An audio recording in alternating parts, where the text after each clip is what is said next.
To N9 media. నేను మీ journalist విప్లవశ్రీ. వాస్తవానికి అనుగుణంగా జీవితాన్ని మలుచుకోవడానికి పెద్దోళ్ళు ఎన్నో సామెతలు చెప్పేవాళ్ళు. అటువంటి కొన్ని సామెతలు ఈ మధ్య గుర్తుకొచ్చాయి. మనం చదువుకున్నటువంటి దానిలో నుండైనా, నేర్చుకున్న దానిలో నుండైనా, జీవిత అనుభవం నుండైనా ఏదో ఒకటి గుర్తుకు రావడానికి ఓ తక్షణ కారణం ఉంటుంది. జ్ఞాపకాల డబ్బా తెరిచేందుకు తాళం ఉంటుంది. ఆ మధ్య భారత ఆర్థిక మంత్రి ఇచ్చిన ప్రకటన చిన్నప్పుడు విన్న సామెతలను గుర్తు చేస్తోంది. చాలా సామెతలు గుర్తు చేసుకున్నాను కానీ ఉట్టికెక్కలేని వాడు స్వర్గానికి ఎక్కుతాడా అన్న సామెత తాజా సందర్భానికి నప్పుతుందనుకుంటున్నాను. వైబ్రెంట్ గుజరాత్ సదస్సులో పాల్గొన్న కేంద్ర ఆర్థిక మంత్రి 2047 నాటికి భారత ఆర్థిక వ్యవస్థ $30 ట్రిలియన్ ఆర్థిక వ్యవస్థగా ఎదుగుతుందని ఆ సదస్సులో పాల్గొన్న పెట్టుబడిదారులకు భరోసా ఇచ్చారు. దీనికి గాను ప్రజలు, ప్రభుత్వం అందరూ కలిసి దేశమంతా వలసవాద మనస్తత్వంతో నిండి ఉందని, అందువలన 2047 నాటికి దేశాన్ని వికసిత భారత్గా మార్చాలంటే ముందు దేశాన్ని వలసవాద మనస్తత్వం నుంచి విముక్తి చేయాలని ఆర్థిక మంత్రి పిలుపునిచ్చారు. అంతకు ముందు కూడా 2019 వార్షిక బడ్జెట్ ప్రవేశపెడుతూ 2024 నాటికి దేశాన్ని $5 లక్షల కోట్ల విలువైన ఆర్థిక వ్యవస్థగా అభివృద్ధి చేయనున్నామని, దానికోసమే GST అమలు మొదలు పెట్టామని, నూతన కార్మిక చట్టాల ఆమోదం వరకు పలు చర్యలు కూడా చేపడుతున్నామని ప్రకటించారు. 2023 ఆగస్టు 8న పార్లమెంటులో ఆమ్ ఆద్మీ పార్టీ సభ్యుడు రాఘవ్ చడ్డా దేశాన్ని $5 లక్షల కోట్ల విలువైన ఆర్థిక వ్యవస్థగా తీర్చిదిద్దటానికి కేంద్ర ప్రభుత్వం తీసుకున్న చర్యలను వివరించండి అంటూ వేసిన ప్రశ్నకు ఇచ్చిన సమాధానంలో కూడా అంశాలను ప్రస్తావించారు.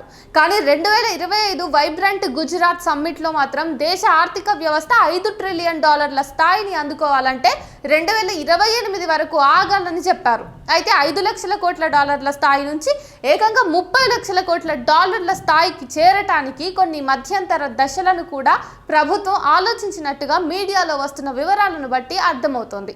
అటువంటి మధ్యంతర దశ 2035.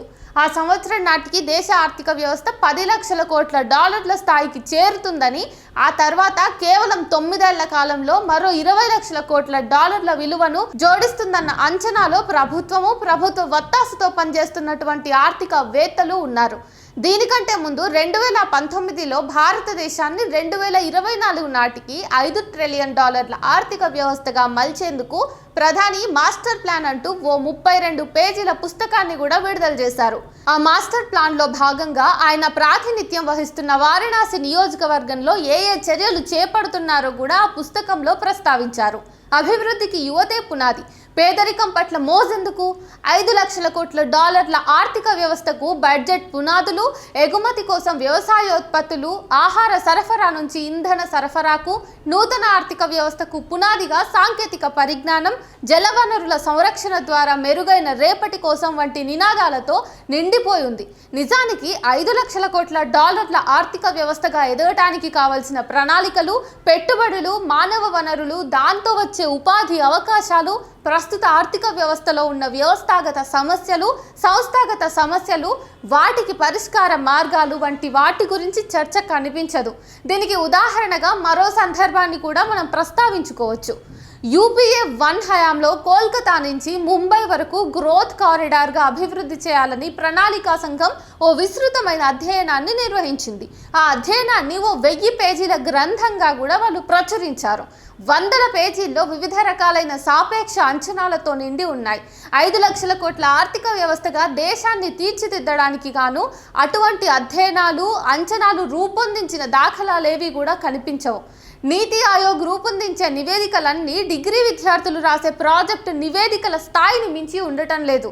ఈ పరిస్థితుల్లో 2047 నాటికి దేశాన్ని $30 లక్షల కోట్ల ఆర్థిక వ్యవస్థగా అభివృద్ధి చేయడానికి కావలసిన రోడ్ మ్యాప్ కానీ, విధి విధానాలు కానీ ప్రకటించకుండానే లక్ష్య సాధన దిశగా అడుగులు వేస్తున్నామని ప్రభుత్వం చేస్తున్న ప్రకటనలు హాస్యాస్పదంగా ఉన్నాయి. ఇక్కడే కేంద్ర బీజేపీ ప్రభుత్వానికి అత్యంత ప్రియమైన అంకెల గారడి కనిపిస్తుంది. ఫిబ్రవరి 2025లో కేంద్ర గణాంక మంత్రిత్వ శాఖ భారత ఆర్థిక వ్యవస్థకు సంబంధించిన పలు అంచనాలను జారీ చేసింది. ఈ అంచనాల ప్రకారం భారత ఆర్థిక వ్యవస్థ 2023 నుంచి 24 ఆర్థిక సంవత్సరానికి ఏకంగా 9 2% చొప్పున వృద్ధి రేటు సాధించిందని నిర్ధారించారు.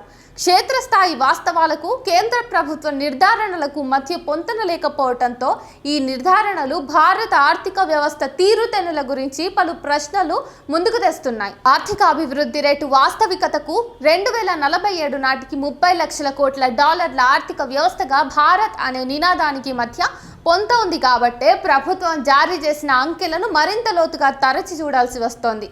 ప్రభుత్వం గత సంవత్సరం మేలో జారీ చేసిన వివరాల ప్రకారం 2022 నుంచి 23 ఆర్థిక సంవత్సరం నాటికి భారత ఆర్థిక వ్యవస్థ 160 ట్రిలియన్ రూపాయలకు స్థూల జాతీయోత్పత్తి చేరిందని అంచనా.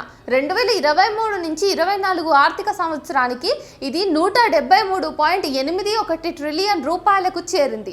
కానీ ఈ సంవత్సరం ఫిబ్రవరిలో విడుదల చేసిన సవరించిన తొలి అంచనాల్లో ఈ విలువ 176.51 ట్రిలియన్ రూపాయలకు చేరిందని ప్రభుత్వం ప్రకటించింది.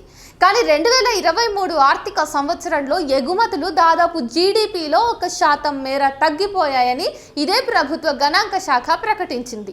ఎగుమతులు తగ్గడం అంటే ఉత్పత్తి తగ్గడం అంటే ఇక్కడ మనం ఏం చూడాలంటే వస్ఫూర్తి రంగం ఉత్పత్తి సామర్థ్యం పూర్తిగా వినియోగంలోకి రాకపోవటం.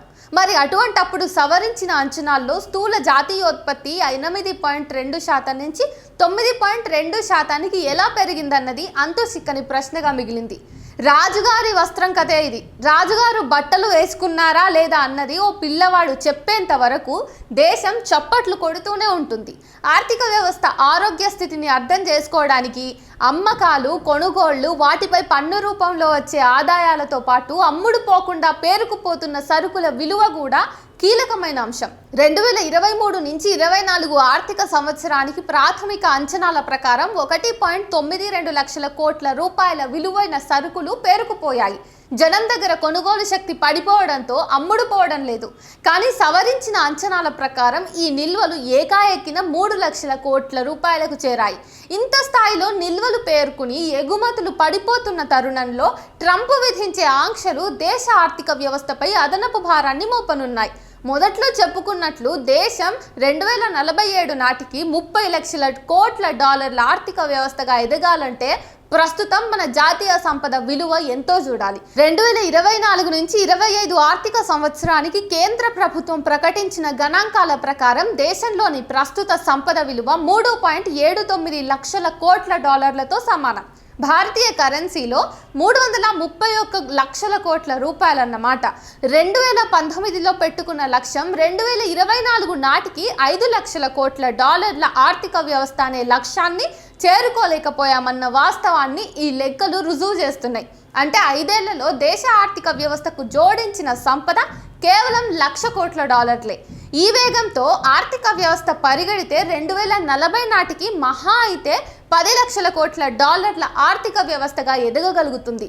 అంటే మోడీ ప్రభుత్వం ఆర్భాటంగా పెట్టుకున్న లక్ష్యంలో 1/3 వంతు మాత్రమే సాధిస్తామన్నమాట. 5 ఏళ్లలో కేవలం ఆర్థిక వ్యవస్థ అదనంగా 1,00,000 కోట్ల డాలర్ల విలువను మాత్రమే జోడిస్తే మిగిలిన 20 ఏళ్లలో కూడా 4 నుంచి 5 లక్షల కోట్ల డాలర్ల విలువను మాత్రమే జోడించగలం. అటువంటి పరిస్థితుల్లో 2047 నాటికి 30 లక్షల కోట్ల డాలర్ల ఆర్థిక వ్యవస్థగా ఎదగడం ఎలా సాధ్యమనే ప్రశ్నకు అర్థవంతమైన సమాధానం ఇవ్వటంలో కేంద్ర ప్రభుత్వం విఫలమైందని చెప్పక తప్పదు.